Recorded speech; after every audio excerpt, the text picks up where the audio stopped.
So this piece is called Brave Face. This was also part of And the Door Opened. This was going to be displayed at Central St Martin's School of Art in London, at Ceramic Art London, which is a major weekend art fair event, which is organised by the Craft Potters Association, of which I am a member, and with whom I have worked for decades. And they are in many ways the nearest thing I have to a union.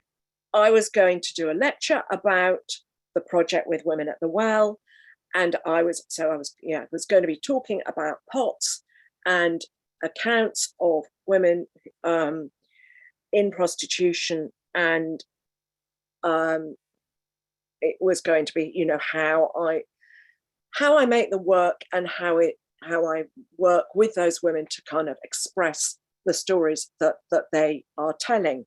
And I mean, you might remember from the first one I showed, I'm Not the Criminal, that was quite a triumphant piece, with the very positive images on the inside, and she's breaking out, fighting her own oppression, and the sort of the grotesque ghouls of the sex trade are sort of falling to bits on the outside. The second one, February Dark and Cold, that's a much more kind of nuanced piece. There, she was very much, you know, going through the process. If you want to go back to the slide before, please do. That's fine. But she's, you know, there it's very much in the present. So some of what she's trying to forget is locked inside the pot, and you can partially see it. This one, Brave Face, it considers the lives of women who might enter the sex trade a bit later in life. And, you know, I've listened to a great many women tell me that they entered the sex trade in their 20s, frequently in order to pay off a debt, and they thought they could do so easily, and of course found that it was actually much harder to get out once they were in it. So this is really about the brave face that every woman I have ever encountered who has survived the sex trade or who is still caught up within it has to put on to go and meet her client or her pimp, or indeed just to leave the house, to go shopping, you know, to cope with life. It's that brave face. And it is, on the inside, there are images of these exact same women. And I'm thinking about disassociation and that sense of the fragmented self. Now this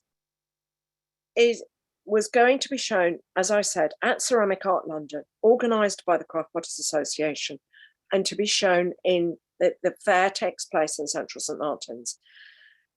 This was the same thing. I was disinvited at the last minute, legally binding contract trashed, thrown to the four winds. And I was, you know, told after much struggle, they refused to, what I was told initially was that they had been informed that there would be a protest that would shut down the show or at minimum delay it, and therefore they couldn't risk showing me and my work. After much pushing, they then said, well, yes, it was because of your gender critical ideas. So take note, nothing to do with what I was going to show or what I was going to say, but what I think, which is the Orwellian version of all this. And, you know, no consultation with me. Nobody made the effort to find out what I think. They just decided they knew. And then I've taken legal action. So this is now in process. So be a little bit careful with what I say. What we now know, though, is that there was no threat of a protest at all. The entire thing was made up by the organiser at Central St Martin's, who was scared there might be a protest, which is a completely different thing.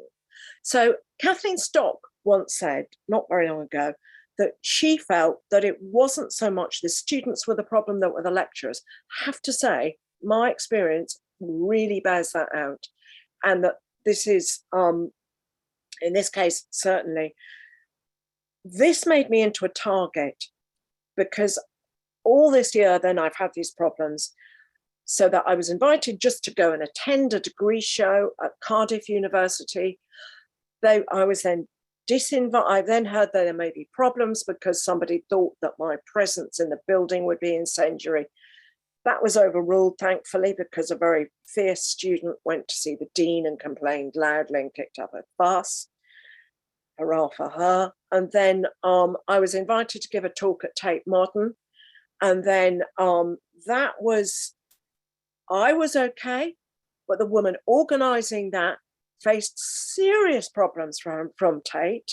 That led to real repercussions. So that's an example of the knock-on, that it's not only I am the target, but people who work with me become the target.